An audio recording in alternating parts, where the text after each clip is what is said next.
हामी जनै लाउँछौँ, जनै चीनबाट आउने गर्छ, उनीहरू लाउँदैनन्, हामीलाई पठाइदिन्छन्। राखी हामी बाँध्छौँ, उनीहरू बाँध्दैनन्, चीनबाट पठाइदिन्छ। हामीसित प्रशस्त उ छ, हामी दाउरा बाल्छौँ, खरानी हामी अन्तर्बाट ल्याउँछौँ। युवाहरूको आवाजलाई सिङ्गो राष्ट्रले धेरै राम्रोसित चाहिँ बुलन्द गरिरहेको छ। अहिले त छिटपुट सङ्केतहरू मात्रै देखा परेका छन् काठमाडौँ, धरान लगायतका ठाउँहरूमा। यो सङ्केत मात्रै हो, यो साइरन हो। यो साइरनको भाषा हामीले बुझ्नुपर्छ। 50 करोडको हामी चाहिँ खाद्य वस्तुहरू चाहिँ आयात गर्छौँ। आवाजले पनि र कामले पनि चाहिँ एउटा नमुना देखाइदिनु पर्नेछ। ती नमुना देख्दै जाँदाखेरि सबैलाई बाध्य पार्ने छ ती नमुनाहरूले।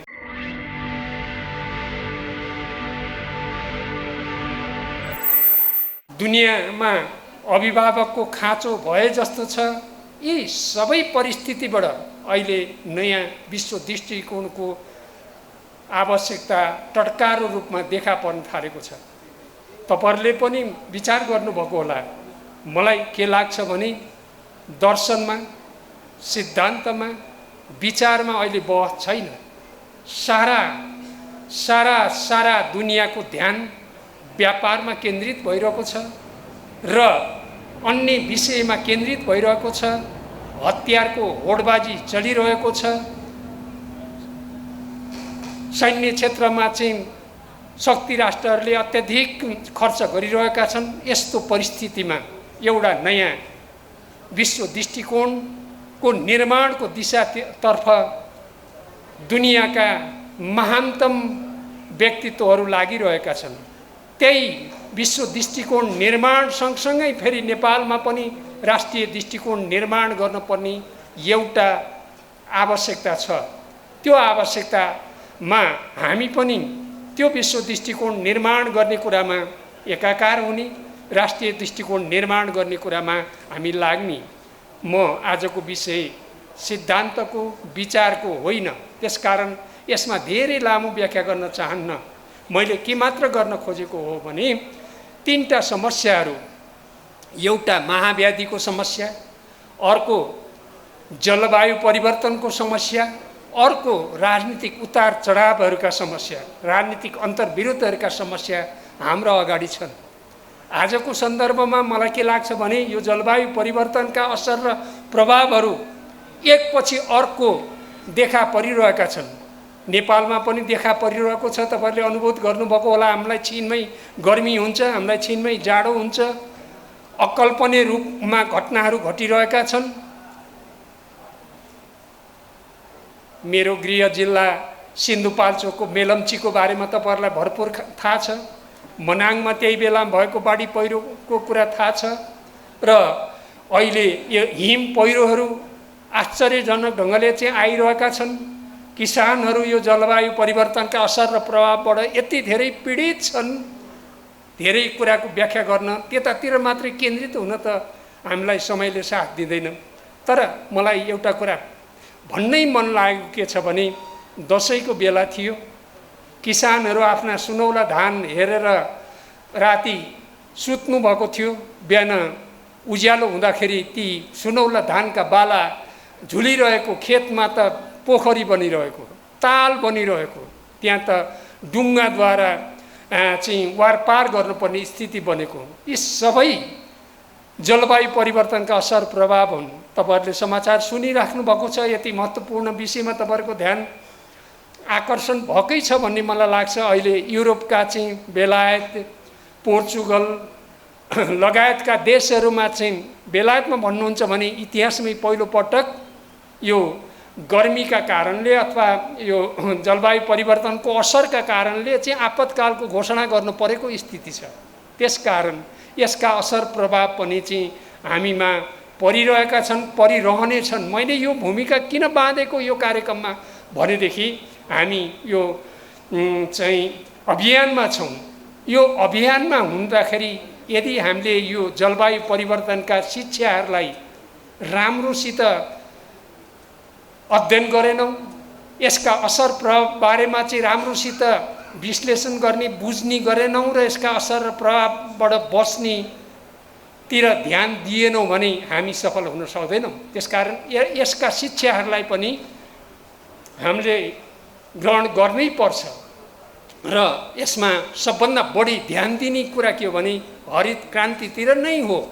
अहिले वास्तवमा हामीले पर्यावरण अनि त्यस्तै गरी चाहिँ यो वातावरण संरक्षण यी लगायतका कुराहरूमा ध्यान दिनुपर्ने छ। यसमा तपाईहरुले ध्यान दिनुहुनेछ। मेरो मुख्य कुरा के भने अहिले तीव्र रूपमा यो चाहिँ फेरबदल आइरहेको छ। तीव्र रूपमा आइरहेको फेरबदलसँगै हाम्रो अभियानलाई चाहिँ फेरि कसरी यो फेरबदल को अध्ययन गर्दै चाहिँ अगाडि बढाउने भनेर हामीले सोच्नुपर्छ।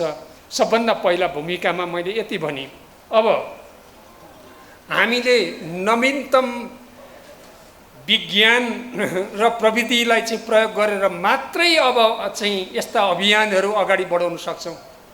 सामान्य रूपमा दैनिक काम चलाउको रूपमा अर्थात् निर्वाहमुखी उत्पादन निर्वाहमुखी तरिकाले चाहिँ हामी यसलाई अगाडि बढाउन सक्दैनौँ। यसलाई चाहिँ हामीले यो नयाँ प्रविधिलाई प्रयोग गर्ने हाम्रो क्षमताको आधारमा मात्रै यस्ता अभियानहरू सफल हुने र अगाडि बढ्ने कुरा निर्भर गर्छ भन्ने कुरा म यहाँ राख्न चाहन्छु। यसका लागि सबभन्दा पहिला सबै तहका सरकार बीच नीतिगत एउटा नवीकरणीय चाहिँ एउटा समन्वय हुनुपर्ने छ। यदि यी सरकारहरूका बीचमा नीतिगत समन्वय हुन सकेन त त्यसले वातावरण बनाइदिएन भने फेरि यी कामहरूलाई अगाडि बढाउन गाह्रो पर्नेछ। र यसै सन्दर्भमा म तपाईहरुलाई के प्रतिबद्धता व्यक्त गर्न चाहन्छु भने मेरो तहबाट सङ्घीय संसदको नेतृत्वको हैसियतले प्रतिनिधि सभाको सभामुखको हैसियतले मैले तपाईहरुका यी अभियानहरूमा मेरो तहबाट गर्नुपर्ने र प्रतिनिधि सभाबाट चाहिँ बनाउनु पर्ने कानुन ऐन विधेयकहरू तपाईहरुलाई चाहिँ सहज हुने यो तपाईहरुको लक्ष्य र उद्देश्य छ। एउटा भनौँ न उत्कृष्ट उत्पादन गर्ने उत्कृष्ट उत्पादन गर्नका लागि औद्योगिकरण गर्नका लागि राष्ट्रिय र अन्तर्राष्ट्रिय पूर्ण व्यवस्थापन गर्नका लागि आवश्यक पर्ने सम्पूर्ण सहयोग गर्नका लागि म तयार छु। त्यसको लागि म प्रतिबद्धता व्यक्त गर्दछु। मैले भनिरहनु पर्दैन, यहाँ त्यस विषयमा भरपुर जानकार व्यक्तित्वहरू हुनुहुन्छ। अहिले यो प्राविधिक परिवर्तनको उभार निकै बृहत र गतिशील छ। त्यो प्राविधिक परिवर्तनको उभार र गतिशीलता सँगसँगै आफूलाई अगाडि बढाउन सकेनौँ भने पनि चाहिँ हामी यो अभियानलाई अगाडि बढाउन सक्दैन। यस्तो तीव्र गतिले चाहिँ यो प्राविधिक विकासहरू भइरहेका छन्। यसले सकारात्मक प्रभाव पारिरहेको छ। फेरि यसका नकारात्मक प्रभावतिर पनि चाहिँ हामीले ध्यान दिनै पर्छ। यो बेलामा तपाईहरुले स्वाभाविक यो ध्यान दिनै पर्छ भन्दाखेरि म अहिलेका उदयमान भविष्यवेत्ता दार्शनिक इतिहासकार युval हरारीको कुरा स्मरण गराउन चाहन्छु। उहाँले के भन्नुभएको छ त भन्दाखेरि अब हामीले आणविक युद्धका बारेमा जलवायु परिवर्तनका बारेमा त निकै छलफल र बहस गरेका छौँ। तर हामीले यो विज्ञान र प्रविधिको विकासले साँच्चीकै चमत्कार गरेको छ। डिजिटल क्रान्तिले चाहिँ एउटा चाहिँ असाधारण अवसर पनि प्रदान गरेको छ। त्यसका साथसाथै यसका नकारात्मक असरहरू पनि चाहिँ एकपछि अर्को देखा पर्न थालेका छन् र भोलि यस्तो दिन आउनेछ दशौं करोड मान्छेहरू बेकार हुनेछन्।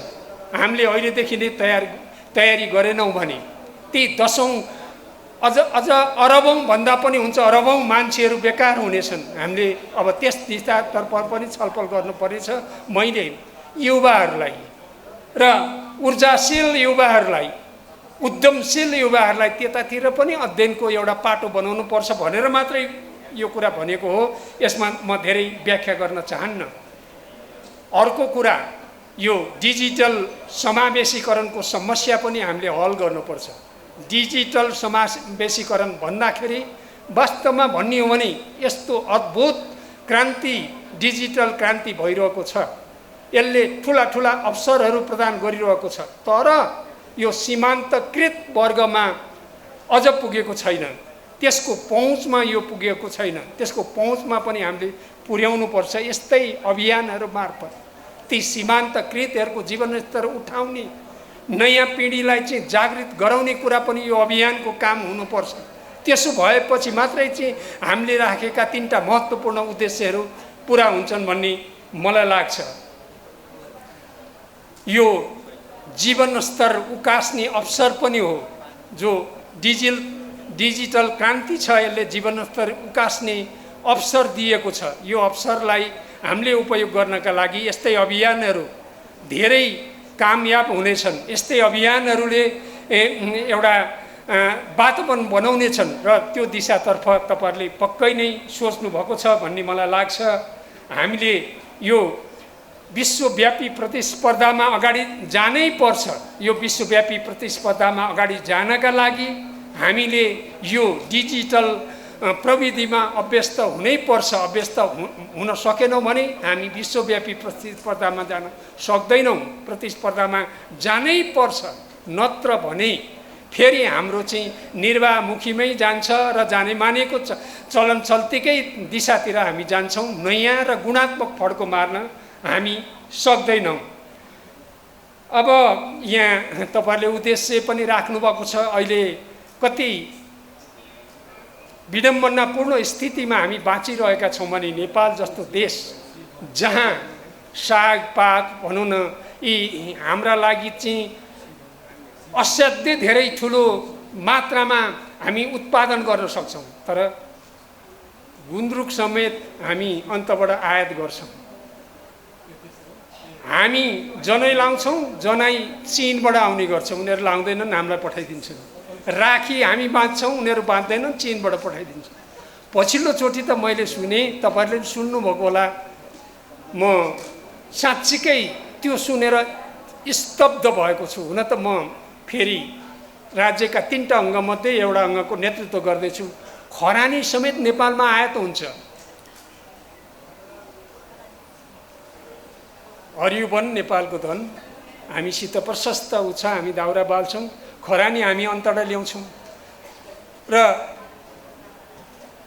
2 खरब 50 करोडको हामी चाहिँ खाद्य वस्तुहरू चाहिँ आयात गर्छौँ। योभन्दा लज्जाजनक स्थिति, योभन्दा चिन्ताजनक स्थिति, योभन्दा चाहिँ गम्भीर स्थिति केही हुन सक्छ? हामी नेपालीहरूका लागि, अझ म के भन्छु भने हामी युवाहरूका लागि अर्को हुन सक्दैन। हामी छैन नेपालमा बुद्धि विवेक भने अहिले नाफामा अमेरिकाको चाहिँ विदेश मन्त्रालयमा चाहिँ कृषि वैज्ञानिकको रूपमा चाहिँ कृषि सल्लाहकार हुनुहुन्छ प्रदीप वाग्ले। त्यस्तै मैले त 1-2वटा अहिले मुखमा आइहालेको हुनाले यो उदाहरण हेर्नु। नेपाल आमाका छोराछोरीहरूले विश्वमा आफ्ना धेरै महत्त्वपूर्ण स्थानहरू बनाइसक्नु भएको छ। तर दुःखको कुरा त्यो प्रतिभालाई, त्यो योग्यता क्षमतालाई चाहिँ हामीले यहीँ राख्नका लागि वातावरण बनाउन सकेका छैनौँ। यस दिशातर्फ पनि हामीले गम्भीरतापूर्वक सोच्नुपर्छ। युवाहरूको सन्दर्भमा कुरा गर्दा म त्यतातिर धेरै जान चाहन्न। युवाहरूको आवाजलाई सिङ्गो राष्ट्रले धेरै राम्रोसित चाहिँ बुलन्द गरिरहेको छ। अहिले त छिटपुट सङ्केतहरू मात्रै देखा परेका छन् काठमाडौँ, धरान लगायतका ठाउँहरूमा। यो सङ्केत मात्रै हो, यो साइरन हो। यो साइरनको भाषा हामीले बुझ्नुपर्छ। हामीले बुझ्न सकेनौँ भने समय हाम्रो हातबाट फुत्किनेछ। यहाँ कहिलेकाहीँ मान्छेहरू नेपाली जनतालाई आतङ्कित पार्न खोज्छन्। आतङ्कित हुनु पर्दैन। नेपाल नै हो, अरू कुनै देशसित नेपालको तुलना हुन सक्दैन। हामी नेपालीहरू नेपाललाई बर्बाद हुनबाट रक्षा गर्न सक्षम छन्। तर एउटै कुरा के भने हामीले सङ्कल्प गर्नुपर्छ। अझ विशेष गरी युवाहरूले सङ्कल्प गर्नुपर्छ, अझ देशभक्तहरूले सङ्कल्प गर्नुपर्छ। हामी त्यो गर्न सक्छौँ, किनभने नेपाली जनताहरू महान छन्। नेपाली जनताहरू लोकतान्त्रिक छन्। र नेपाली जनताले तीखो नजरले हामी जिम्मेवारीमा बसेका मान्छेहरूलाई हेरिरहेका छन्, निकै तीखो नजरले हेरिरहेका छन्। आवश्यक पर्दा नेपाली जनता हस्तक्षेप गर्न तयार छन् र हामी अलिकति चाहिँ चेतनशील मान्छेहरू, अलिकति केही गर्छौँ भनेर चाहिँ अगाडि बढेका मान्छेहरूले यस्ता कुरालाई नि विचार गर्नुपर्छ। यी कुराहरूलाई विचार गर्दै अगाडि बढ्यौँ भने हामी सफल हुन सकिन्छ।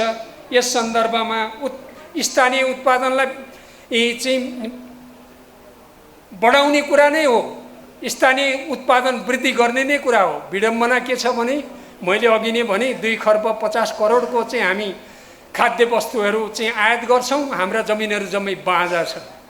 कति ठुलो विरोधाभास, कति धेरै विडम्बनापूर्ण स्थिति छ।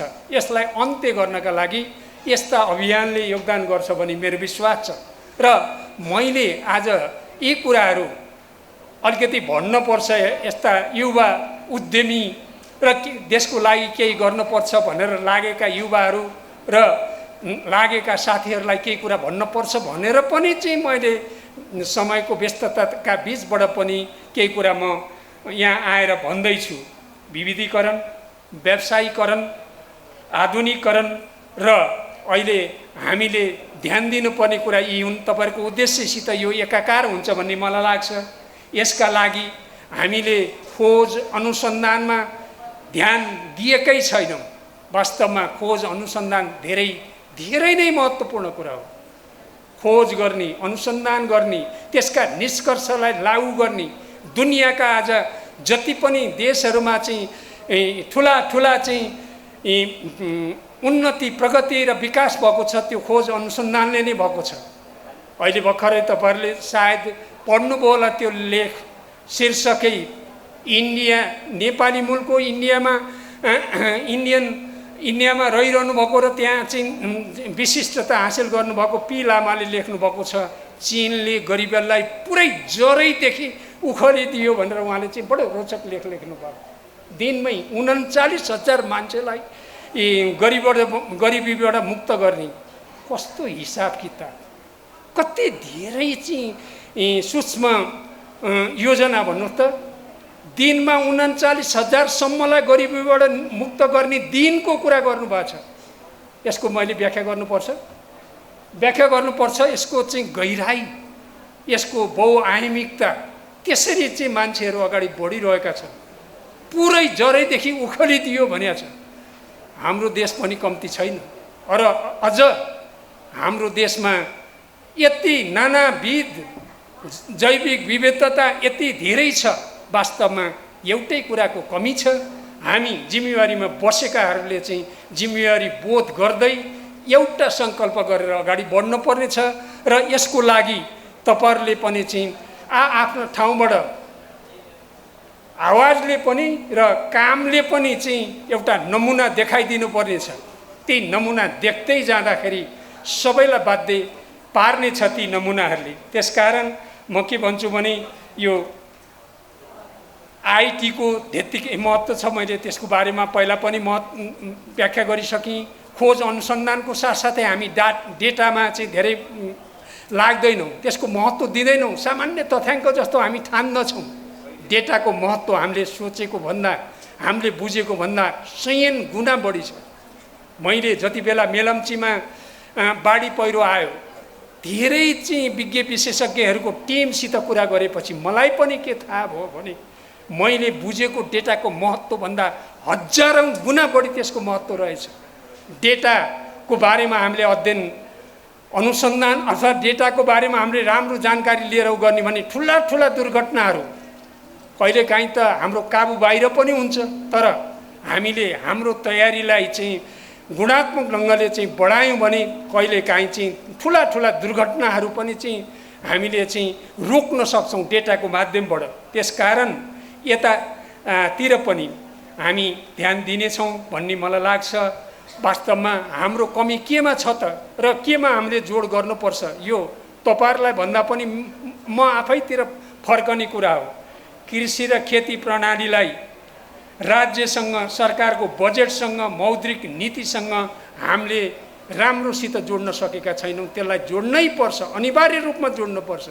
यदि त्यो जोडिएन भने तपाईँहरूले गर्न खोज्नु भएको छ, अरूले पनि गर्न खोजेको छन्, केही यी चाहिँ रिजल्टहरू आउन त खोजेका छन्, तर त्यो जुन गुणात्मक फड्को मार्नुपर्ने त्यसले अहिले इजरायलमा पढेका कृष्ण बजगाई जस्ता र अन्य धेरै चाहिँ उहाँ गएर चाहिँ दुःख गरेर एउटा लाइफ फिलोसफी र बुक फिलोसफीको उच्चतम संयोजन गर्दै आज चाहिँ ठुला ठुला पैमानामा चाहिँ कृषि फारम खोल्ने चाहिँ अभियानको बारेमा मलाई केही साथीहरूले जानकारी गराउनु भएको छ। त्यसकारण हामीले कृषक र खेती प्रणालीलाई राज्यसँग सरकारको बजेट र मुख्य गरी मौद्रिक नीति भर्खरै राष्ट्र बैङ्कले मौद्रिक नीति सार्वजनिक गरेको छ। त्यो यस्ता अभियानहरू, यस्ता चाहिँ व्यवसायहरू, यसमा धेरै महत्त्वपूर्ण कुरा हो। त्यसले अलिकति खुकुलो गरिदिँदा, त्यसले अलिकति सहजीकरण गरिदिँदा, त्यसले तल्लो वर्गतिर चाहिँ अलिकति केन्द्रित भइदिँदा यहाँ हामीले धेरै गर्न सक्छौँ। तपाईँलाई कति जटिलता छ, के छ भन्ने कुरा थाहा छ। त्यो जटिलता नहोस् भन्नका लागि मैले यो कुरा गरिरहेको छु। र फेरि पनि मैले सामान्य दिशानिर्देश मात्रै गर्न खोजेको हुँ र गर्ने तपाईँहरूले हो र मैले गर्नुपर्ने, मेरो ठाउँबाट गर्नुपर्ने, मैले वास्तवमा तपाईँहरूलाई राम्रोसित थाहा छ मेरो अहिलेको मुख्य जिम्मेवारी भनेको कानुन निर्माण हो। र कानुन निर्माण मात्रै होइन, गुणस्तरीय कानुन निर्माण हो। गुणस्तरीय कानुन भन्दाखेरि तपाईँहरूले थाहा पाइहाल्नु भएको छ। हाम्रा हजुरबाहरूले के भन्ने गर्नुहुन्थ्यो भने मुद्दाको नौसिङ, कानुनका नौसिङ भनेपछि त्यहाँ र वा र सामान्य कमाको फेरबदलले जमिन आसमानको फरक पर्दछ। त्यसकारण कानुन निर्माण हो सङ्घीय संसदको काम, त्यसको नेतृत्व गर्ने मैले हो। त्यो कानुन निर्माण मात्रै होइन, गुणात्मक कानुन निर्माण गर्ने। नम्बर 1, गुणात्मक कानुन निर्माण गरेर मात्रै हुँदैन, त्यो कानुन कति ठिक ढङ्गले कार्यान्वयन भएको छ त्यसको अनुगमन गर्ने कुरा पनि हो।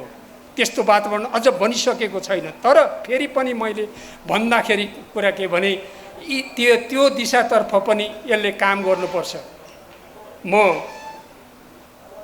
सभामुख भइसकेपछि असाध्यै उतार चढावमा मेरा समयहरू गुज्रिए। अहिले तपाईँहरूले देख्नुभएको छ केही समयदेखि सदन जीवन्त बनिरहेको छ। केही विधेयकहरू अगाडि बढिरहेका छन् र अब पनि धेरै महत्त्वपूर्ण विधेयकहरूलाई प्राथमिकतामा राखेर अगाडि बढाउने प्रयत्न भइरहेको छ। अहिले एक प्रकारले सदन जीवन्त भएको छ। केही समस्याहरू देखा पर्छन् कहिलेकाहीँ, तर पनि त्यो चाहिँ अगाडि बढिरहेको छ। म तपाईँहरूलाई के विश्वास दिलाउँछु भने त्यसले अति आवश्यक कानुनहरू निर्माण गर्न अझै जोड गर्नेछ र हामी त्यस दिशातर्फ चाहिँ घनीभूत ढङ्गले लागिरहेका छौँ। र फेरि पनि यो कार्यक्रममा मलाई आमन्त्रण गर्नुभयो, मैले यति कुरा राख्ने अवसर पाएँ, त्यसका लागि आयोजकप्रति फेरि पनि म अन्तरतम हृदयदेखि नै धन्यवाद दिन्छु। यहाँ मैले धेरै विभिन्न क्षेत्रका लब्ध प्रतिष्ठित व्यक्तित्वहरू, धेरै समाजलाई बुझेका व्यक्तित्वहरू यहाँ हुनुहुन्छ। उहाँहरूले पनि आफ्ना धारणाहरू राख्नुहुनेछ र तपाईँहरूको यो कार्यक्रमको चाहिँ संश्लेषण मलाई पनि पठाइदिनु हुनेछ र मेरो ठाउँबाट गर्नेछु। यही प्रतिबद्धता व्यक्त गर्दै फेरि पनि तपाईँहरूलाई एकपल्ट बधाई दिन चाहन्छु, शुभकामना दिन चाहन्छु। तपाईँहरूको यो अभियान देशकै नमुना अभियानको रूपमा अगाडि बढ्न सकोस्, यही शुभकामना दिँदै मेरो भन्नुलाई यही अन्त गर्छु। धन्यवाद, नमस्कार।